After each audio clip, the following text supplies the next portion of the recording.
Salve, llena de gracia, el Señor esté contigo. Bendita tú eres entre todas las mujeres. Lucas 1:28. Según la Biblia, hace 2000 años tuvo lugar uno de los acontecimientos más misteriosos de la historia. Concebirás en tu vientre y darás luz a un hijo, y le pondrás por nombre Jesús. Lucas 1:31. Se dice que una campesina judía de 14 años, una virgen llamada María, dio a luz milagrosamente al Salvador de su pueblo.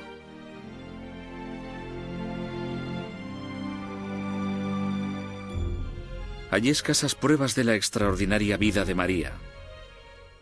La mayor parte de su historia parece haber desaparecido, dispersada por los vientos del tiempo.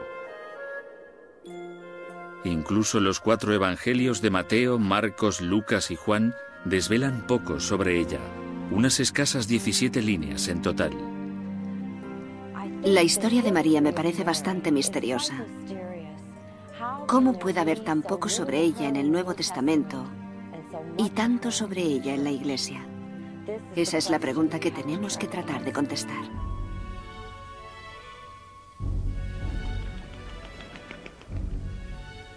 ¿Podemos llegar a conocer a esta mujer tan amada y reverenciada, pero de la que se sabe tan poco? La mayor parte de la historia de María nos ha llegado a partir de un antiguo texto poco conocido que, según parece, había escrito el hermano de Jesús. Pero, ¿puede ser este manuscrito una mera leyenda?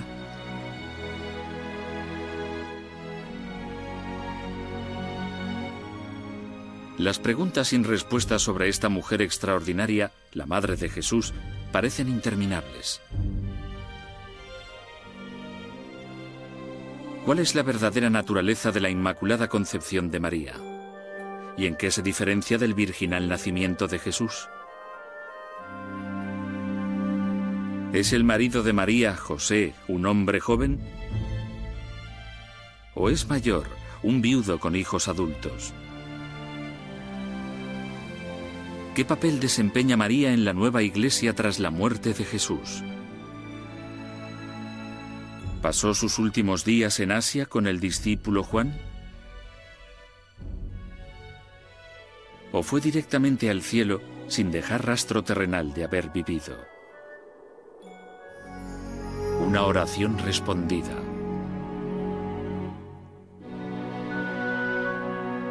El antiguo Israel, en el montañoso paisaje de Galilea hace más de 2000 años. Aquí es donde se desarrolla la extraordinaria historia de María. La verdad sobre el nacimiento de María siempre había estado envuelta en misterio, ya que este acontecimiento, al igual que otros muchos en su vida, no aparece en ninguna parte de la Biblia.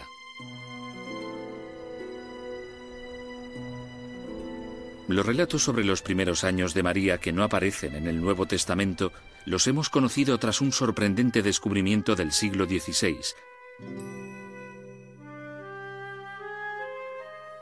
Un antiguo manuscrito llamado El Evangelio de la Infancia de Santiago.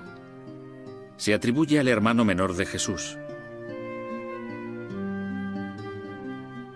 Sin embargo, los estudiosos creen que fue escrito en el siglo II, mucho después de la muerte de Santiago.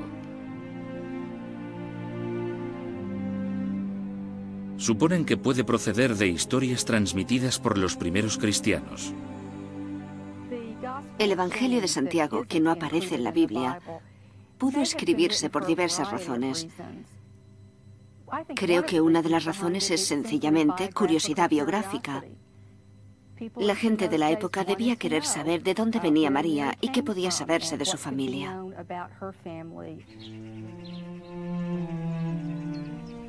Durante años, los ancianos padres de María, Joaquín y Ana, han ofrecido sinceras oraciones al Dios de Israel, suplicándole que los honre con un hijo. Pero Ana sigue estéril.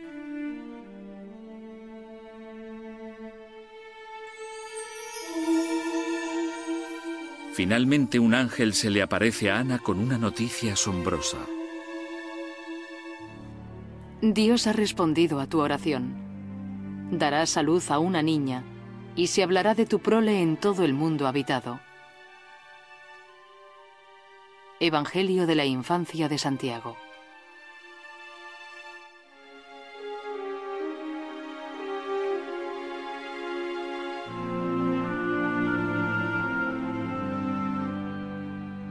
Según el Evangelio de la infancia, la concepción de María en el vientre de su madre es normal.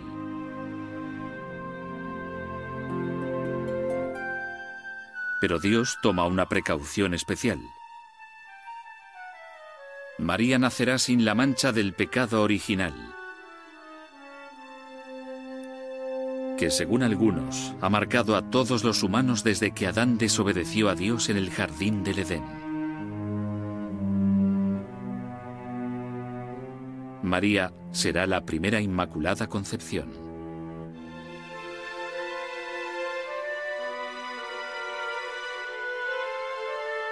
¿Por qué no aparece esta historia extraordinaria en el Nuevo Testamento? ¿Es María la Inmaculada Concepción? ¿O se inventó esta historia mucho después de la muerte de María con un fin religioso específico? En el ámbito de la Iglesia, la sexualidad femenina se consideraba contaminante y fuente de pecado. Así que la idea de que un Mesías naciera de una mujer era una idea bastante desagradable para los célibes eclesiásticos. Tenían que descubrir una forma en la que María fuera digna de ser la Madre de Dios. El Evangelio de la infancia de Santiago nos cuenta que, cuando María tiene tan solo 12 años, sus ancianos padres judíos permiten al sumo sacerdote del templo de Jerusalén que elija a José como marido de María. José es quizá el personaje más contradictorio de esta historia.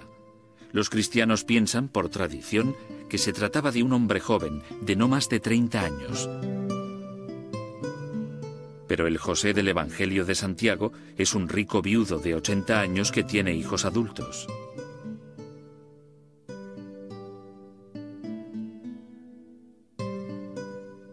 Sea cual fuera la edad de José, tanto la Biblia cristiana como el Evangelio de la infancia de Santiago coinciden en que María es una adolescente cuando ella y José se prometen.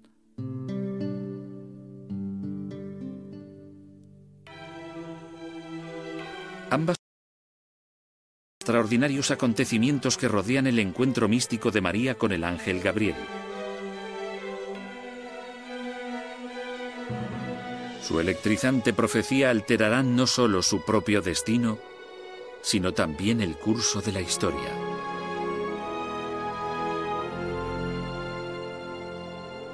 Concebirás en tu vientre y darás a luz a un hijo, y le pondrás por nombre Jesús.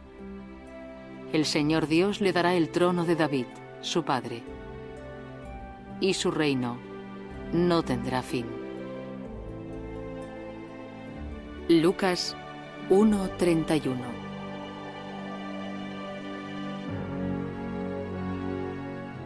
Quizá cuando María ve al ángel Gabriel, desvela por primera vez su extraordinario valor.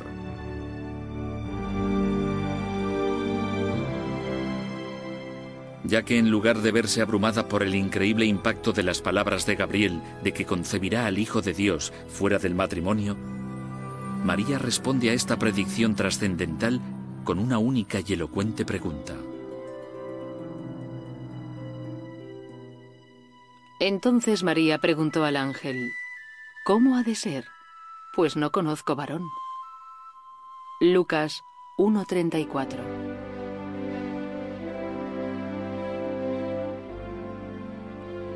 La respuesta del ángel se encuentra entre las frases más enigmáticas de las escrituras cristianas. El Espíritu Santo vendrá sobre ti, y el poder del Altísimo te cubrirá con su sombra. Por eso, el niño que va a nacer será llamado Santo e Hijo de Dios. Lucas 1:35.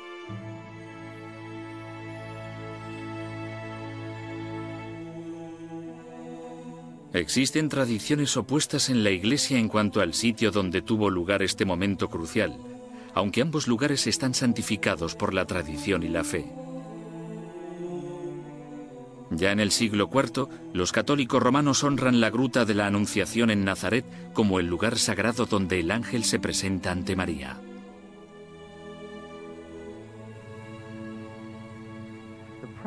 El problema es que Nazaret se ha reconstruido, destruido y reconstruido tantas veces, 13 desde aquella época, que se han perdido todos los objetos primitivos.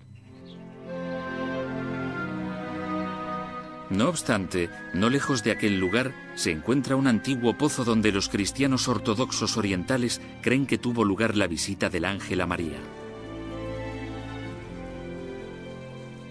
Ahora la geología de esta zona no cambia y lo fascinante es que, bajo la iglesia ortodoxa griega de la Anunciación, se ve el auténtico pozo de Nazaret de hace 20 siglos. Y aún fluye el agua.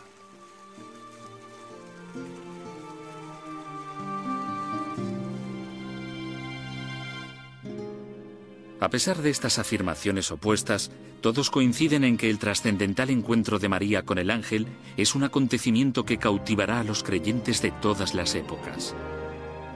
Será el escenario de uno de los acontecimientos más misteriosos en la historia religiosa, el nacimiento virginal de Jesús.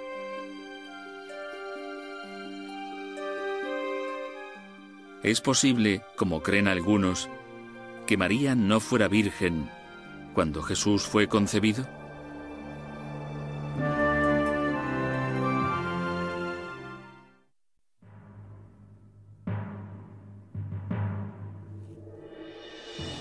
Elegida por Dios.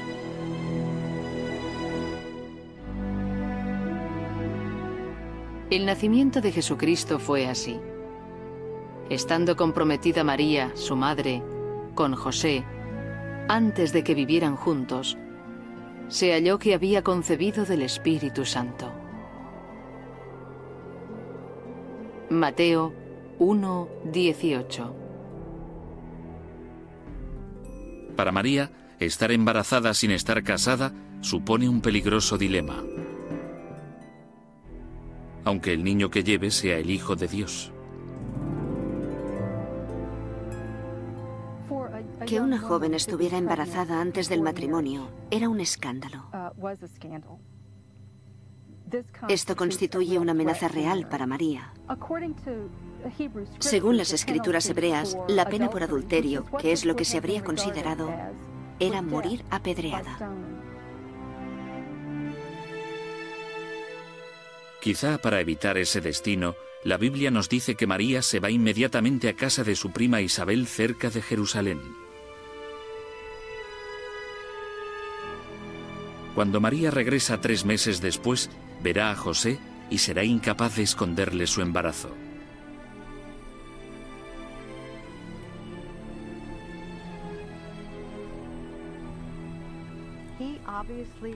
Evidentemente se da cuenta del embarazo de María y queda muy turbado por ello.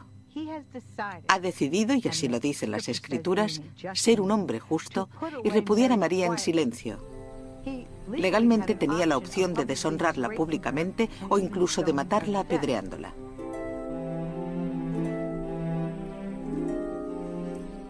Las escrituras cristianas relatan que, de nuevo, un ángel interviene a favor de María. Esa noche se dirige a José en sueños.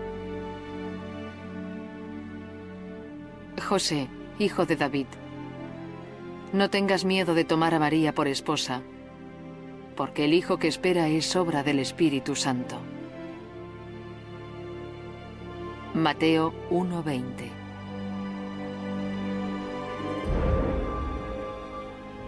José despierta con un sentimiento muy diferente. Según el Evangelio de la Infancia de Santiago, José promete proteger a este niño con su vida.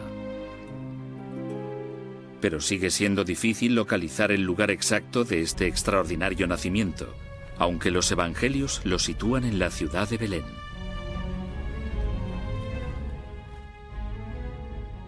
Por eso salió José del pueblo de Nazaret, de la región de Galilea, y se fue a Belén, en Judea, donde había nacido el rey David, porque José era descendiente de David. Lucas 2, 4. ¿Nació Jesús en Belén o en Nazaret? Según el Evangelio de Lucas, al 9º mes de embarazo, María y José se ven obligados a viajar a Belén, al pueblo donde había nacido José, para ser incluidos en un censo romano.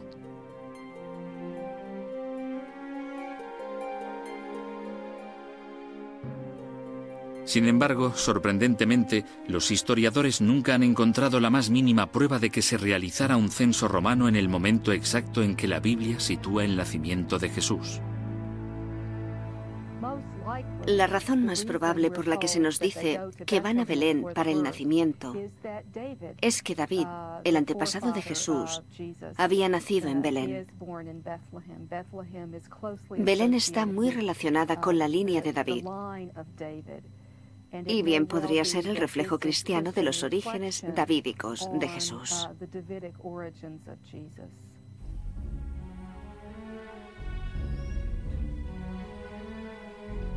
De hecho, muchos estudiosos creen que María y José nunca fueron a Belén. Dicen que María dio a luz al Santo Hijo en algún lugar del pueblo de Nazaret, a 145 kilómetros de Belén.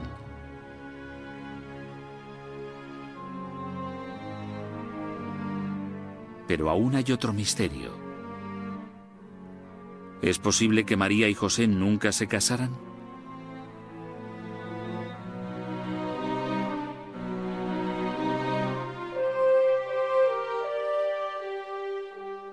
En la versión de Lucas del viaje a Belén, María y José aún no estaban casados, sino simplemente comprometidos. En ningún lugar del relato de Lucas se hace referencia al matrimonio de María y José. Pero, según el Evangelio de Mateo, José y María estaban casados después de que José despertara de su sueño.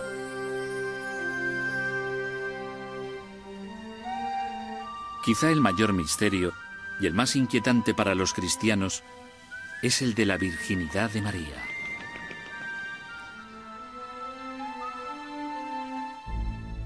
Muchos creen que la palabra hebrea que significa virgen y que se encuentra en el Nuevo Testamento se tradujo mal. ¿Podría esto significar que María no era virgen cuando dio a luz al Mesías? En aquel periodo bíblico no se da el énfasis a María como la Madre Virgen. También hay que entender que la palabra virgen, alma, solía usarse con el significado de doncella joven y bella. No tenía la connotación de virginidad perpetua ni de virginidad clínica.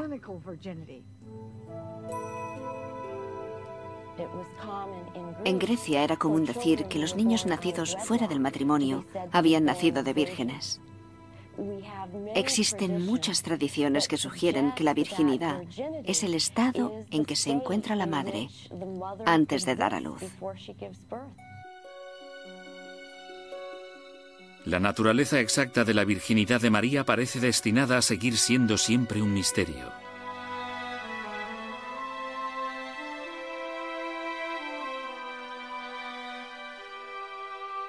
Allí nació su hijo primogénito, y lo envolvió en pañales, y lo acostó en el pesebre, porque no había alojamiento para ellos en el mesón.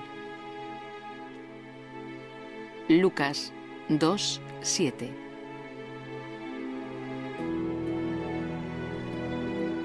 Según el Nuevo Testamento, María y José llegan por fin a Belén tras un arduo viaje de 145 kilómetros desde Nazaret. María se pone de parto mientras José busca frenéticamente una posada. Pero el pueblo está tan lleno que José se ve obligado a llevar a su joven esposa a las afueras. El relato tradicional de la Navidad cuenta que José lleva a María a un establo. Pero el Evangelio de la Infancia de Santiago, al igual que muchos expertos, no coincide en este punto. Imaginamos a María en un establo rodeada de animales. El Evangelio de la Infancia de Santiago sitúa el nacimiento en una cueva.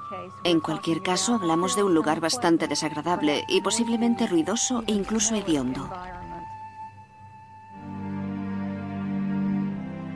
El Evangelio de la Infancia de Santiago relata que María sufre los dolores del parto sola en esta cueva húmeda y fría.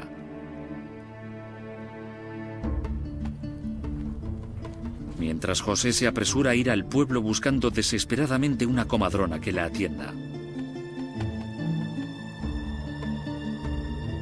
Cuando regresa con la comadrona, los dos quedan paralizados al ver una nube oscura que envuelve la cueva en la que María está dando a luz. De repente, la nube desaparece y una luz cegadora brilla dentro de la cueva. Al atenuarse el resplandor, el Hijo Santo de María ha nacido.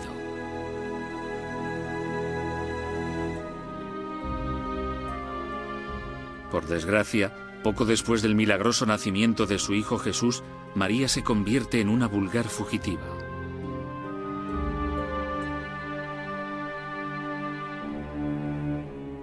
Según el Evangelio de Mateo, la noticia del nacimiento llega hasta el déspota rey Herodes, quien teme que haya nacido el profetizado rey de los judíos. Herodes ordena a sus soldados que maten a todos los hijos varones de Belén menores de 2 años.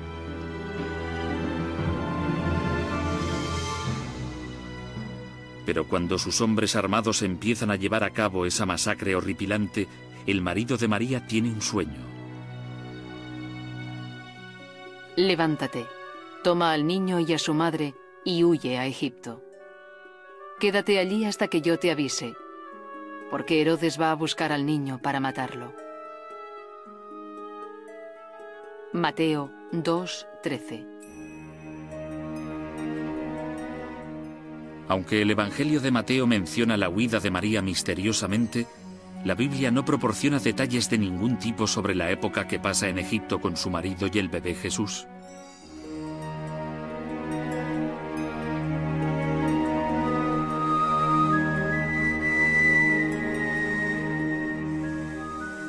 Un evangelio árabe de la infancia, descubierto a finales del siglo XVII, relata que María y su familia llevan a cabo un extraordinario peregrinaje de 3 años por el desierto Nilo abajo a 777 kilómetros.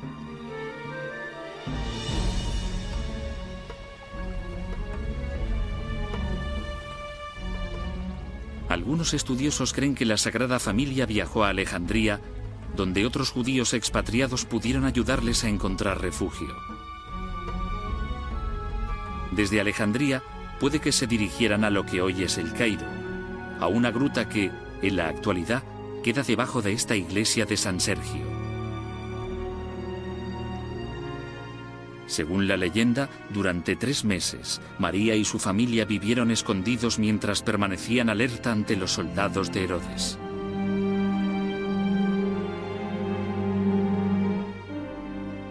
Hay quien dice que fue en este tosco santuario donde José recibió de un ángel la noticia de que Herodes había muerto.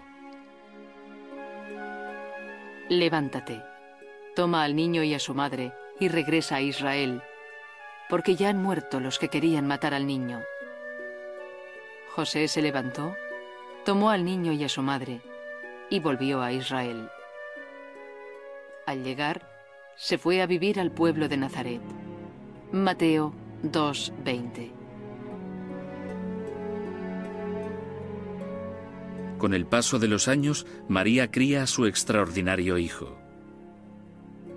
Sorprendentemente, el Nuevo Testamento recoge la existencia de otros hijos de María y José.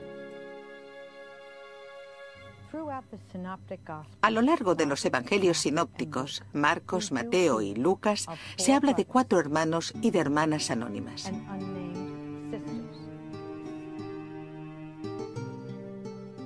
¿No es este el hijo de María y hermano de Santiago, José, Judas y Simón? ¿Y no viven sus hermanas también aquí, entre nosotros? Marcos 6:3. Es típico de una sociedad patriarcal que se nombre a los hermanos en las Escrituras y que de las hermanas todo lo que sepamos sea que eran más de una, pero no el nombre.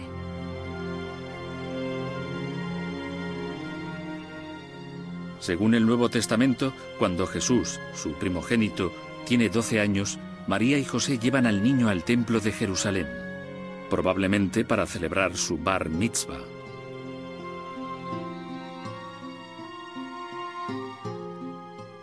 Tras este viaje familiar, la Biblia nunca vuelve a mencionar al marido de María, José.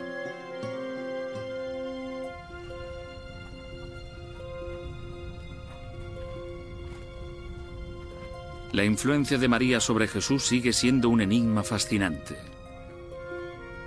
En las páginas del Nuevo Testamento solo aparecen misteriosos atisbos sobre su relación. ¿Pudo ser María responsable del primer milagro de Jesús del que se tiene constancia?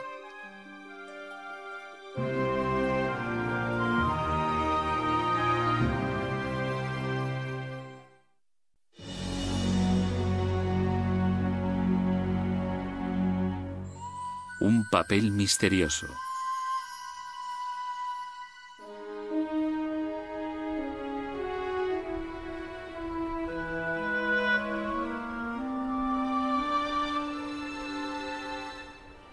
Había una boda en Caná, un pueblo de Galilea. La madre de Jesús estaba allí y Jesús y sus discípulos también habían sido invitados a la boda. Juan 2:1.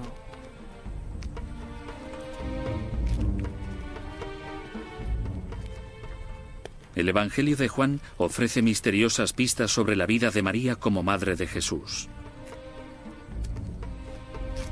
De hecho, María pudo haber desempeñado un papel clave al principio de la vida de su hijo, enseñándole y haciéndole obrar milagros. Jesús y sus recién escogidos discípulos acompañan a María al pueblo de Caná, en la celebración de boda de un amigo de la familia.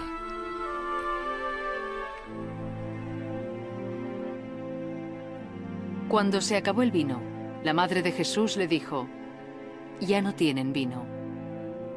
Juan 2:3.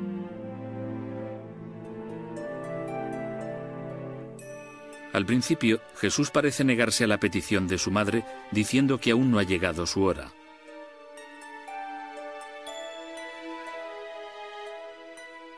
Pero entonces se vuelve a los criados y les ordena que llenen de agua las tinajas. Cuando el anfitrión bebe, descubre algo asombroso. El agua se ha convertido en vino.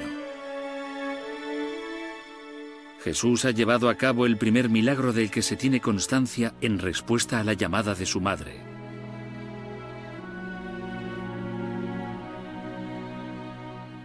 Tras esta fiesta en Caná, los evangelios mencionan la presencia de María tan solo alguna vez más en los lugares en los que enseña Jesús.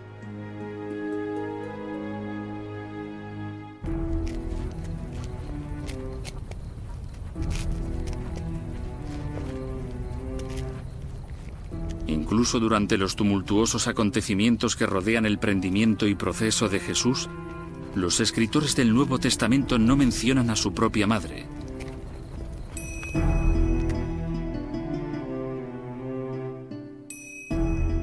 De hecho, el nombre de María no vuelve a aparecer en la Biblia hasta el día de la crucifixión de su hijo.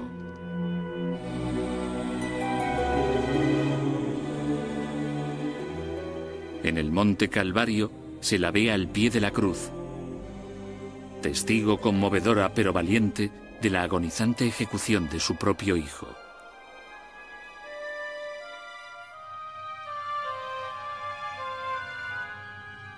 Ninguno de los autores de los Evangelios nos da pista alguna sobre cómo responde María a la crucifixión de Jesús. El indicio que sí tenemos aparece en el Evangelio de Juan, cuando dice simplemente que María está al pie de la cruz, con esa misteriosa figura que él llama el discípulo amado.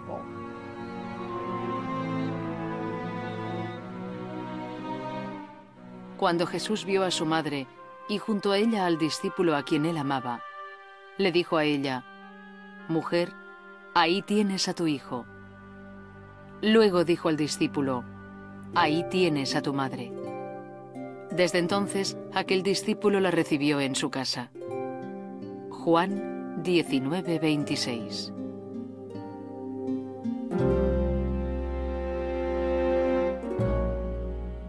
¿Por qué, teniendo María más hijos, Jesús dirigió sus últimas palabras a alguien que no pertenecía a la familia para encargarle que se cuidara de su madre, petición insólita en el mundo antiguo?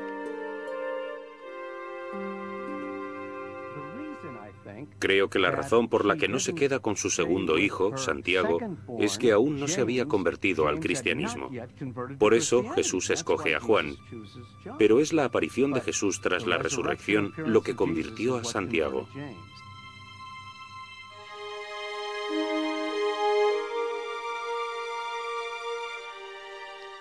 No hay constancia de que aparezca María en la resurrección de Jesús.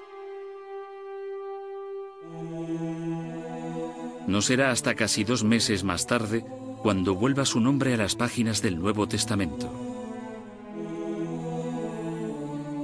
Se la ve en Jerusalén, en un lugar sagrado conocido como la habitación del piso de arriba. Es la misma sala en la que muchos creen que Jesús y los discípulos compartieron su última cena.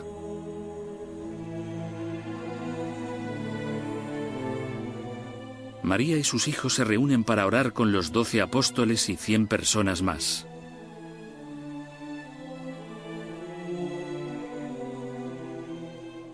Todos ellos, junto con algunas mujeres y con María, la madre de Jesús, y los hermanos de él, se reunían siempre para orar. Hechos de los Apóstoles 1:14. Se retrata a María como parte de la principal comunidad que se reúne en Jerusalén y que forma lo que hemos denominado la Iglesia de Jerusalén. Creo que una de las razones por las que distingue a María en concreto es que María y los hermanos de Jesús representan una especie de continuidad para Lucas con el ministerio de Jesús.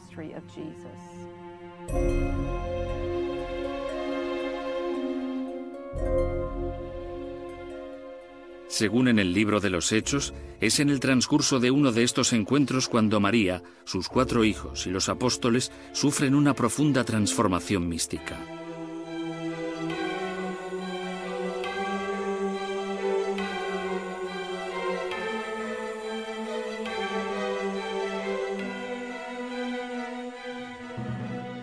De pronto, un gran ruido que venía del cielo, como un viento fuerte, resonó en toda la casa donde estaban.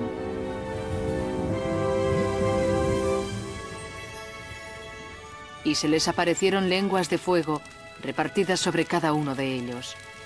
Todos quedaron llenos del Espíritu Santo. Hechos de los Apóstoles 2:2.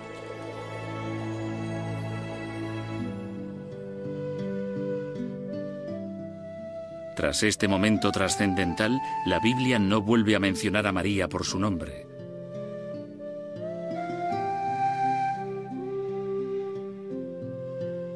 Hay quien cree que se dedica a la nueva comunidad cristiana, predicando incluso con su hijo Santiago, que se convierte en uno de los primeros obispos de la nueva iglesia. Pero incluso al acercarse el ocaso de su vida, María está destinada a consolar a las generaciones que quedan por venir.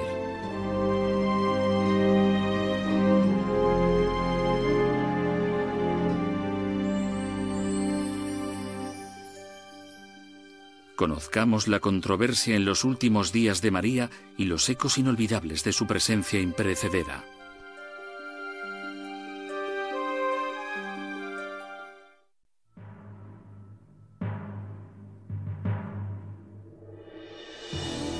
Visiones de la Santa Madre.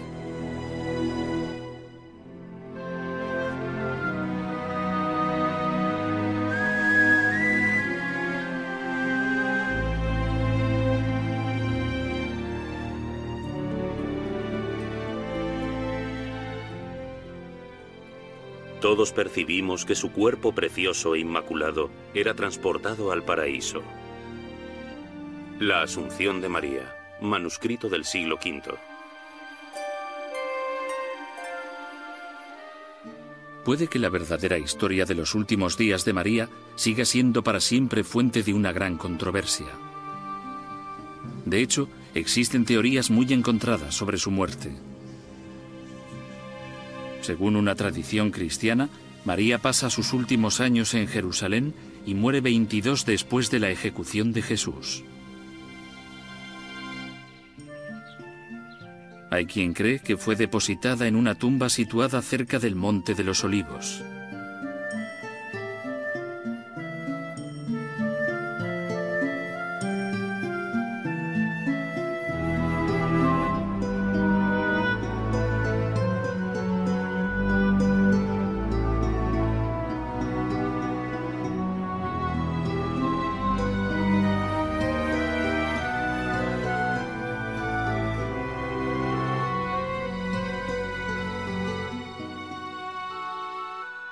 En un relato aún más misterioso, María se va de Tierra Santa y viaja con el discípulo Juan a unos 1600 kilómetros al país que hoy se llama Turquía.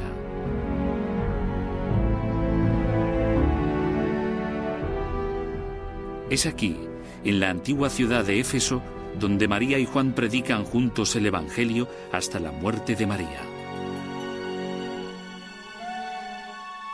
Esté donde esté el lugar donde murió María, puede que la teoría más asombrosa se deba a una tradición de la Iglesia primitiva. Muchos creen que María asciende directamente al cielo, conservando su forma física. Y que esta es la razón por la que nunca se han encontrado sus restos.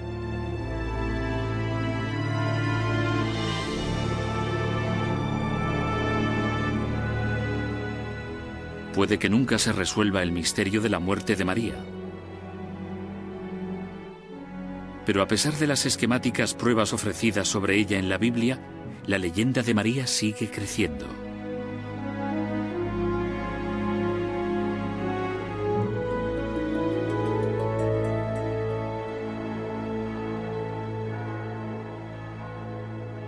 A lo largo de los siglos, cristianos y no cristianos han sido testigos de visiones de María.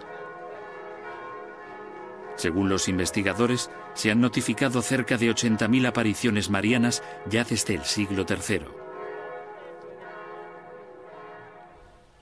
Uno de los avistamientos más famosos tuvo lugar hace casi un siglo y medio en el pueblo de Lourdes, en los Pirineos franceses.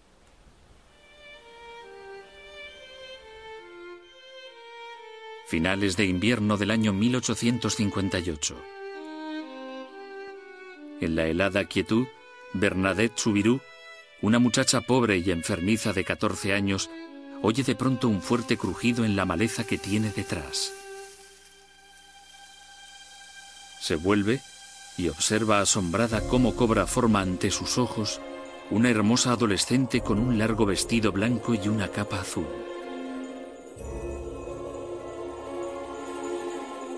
La visión de la muchacha, rodeada de una nube de oro, sale de la entrada de una cueva e indica a Bernadette que dé un paso al frente.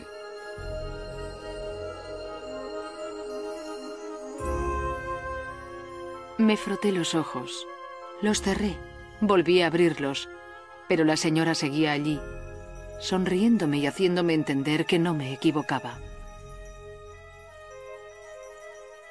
Bernadette Soubirous, en Lourdes, 1858.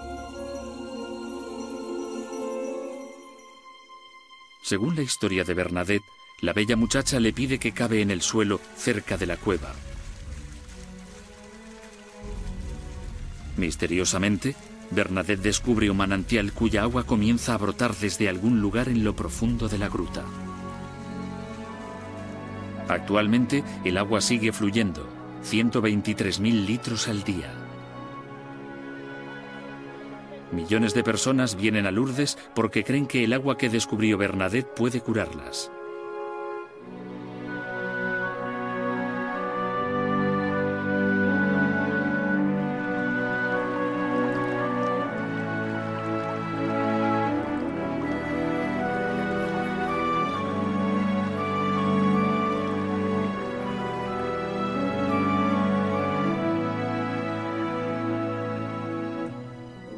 De entre sus muchas apariciones en este siglo, es la visión de María en la agitada nación de Bosnia la que ha capturado la atención de muchas personas en la pasada década.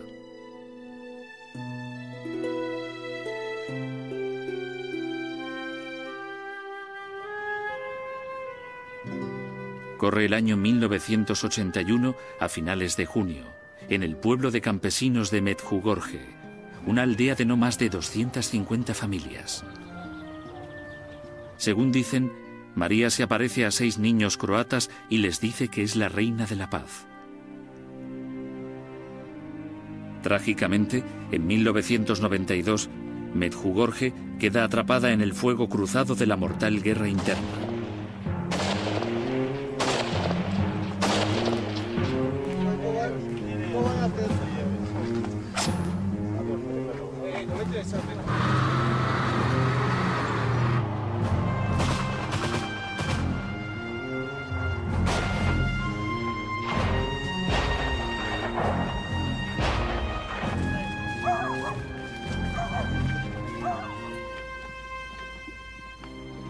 Pero nada detiene a los devotos peregrinos que atrae este pueblo durante la pasada década.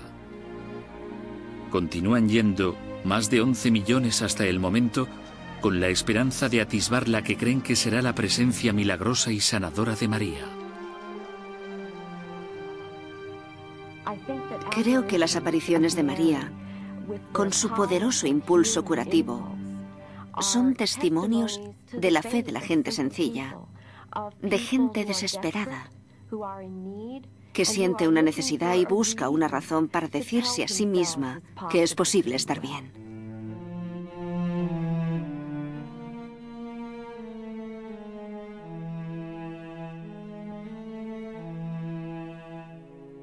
¿Qué tiene una mujer que vivió hace más de 2000 años que hace que la gente busque su presencia aún hoy con tanta pasión y devoción?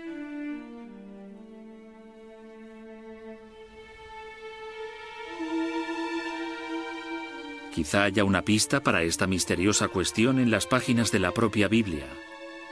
Justo después de que se le comunique a María que dará a luz a un Salvador.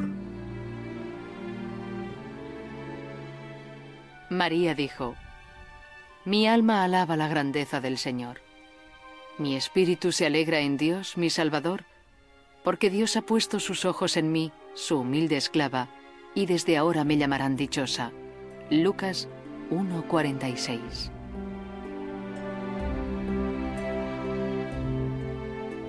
Aunque estas palabras hubieran sido escritas varias décadas después de la muerte de María, nadie, ni entonces ni ahora, podría haber imaginado que una sencilla campesina judía de un pequeño pueblo de Israel evocaría la esperanza en los corazones de los infieles y acabaría simbolizando el rostro femenino de Dios.